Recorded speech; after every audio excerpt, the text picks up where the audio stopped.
ও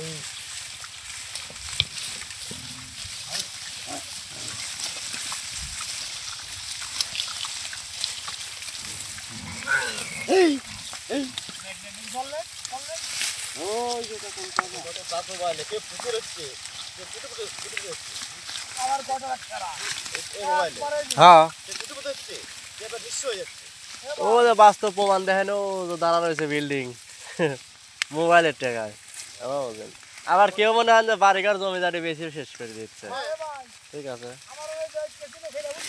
কিছু না খেলে আমার বাড়ির কাছে একদম 5 লাখ টাকা লস দিয়েছে। আবার কিছু লোক আছে একদিন এক সাল কিছুই জানে নাত পাগলা জাতি 70,000 টাকা তুললি কয়দিন আগে, কিছুই জানে না কল আগে। না বিদেশি না, এটা বাংলাদেশি। গেমের টাকা বাংলাদেশি। হ্যাঁ আচ্ছা, না বন্ধ করা তখন ক্যাসিনো গেমের দিন কেউ লস দিচ্ছে, কেউ ইয়ার দিয়ে টাকা মাইন নাই। ঠিক আছে, আর এরা তো কোনো ইয়ের টাকা না, মানে সবাই খেলতেছে, কেউ লস দিচ্ছে কেউ লাভ করতেছে। খালি খেলা না, সেই খেলা খেলছে। এর নেশা যদি একবারে গেমের পর নেশা হয়ে যায়, ও বাড়িঘর জায়গা জমি বেচিলি না গেম খেলে। ঠিক আছে।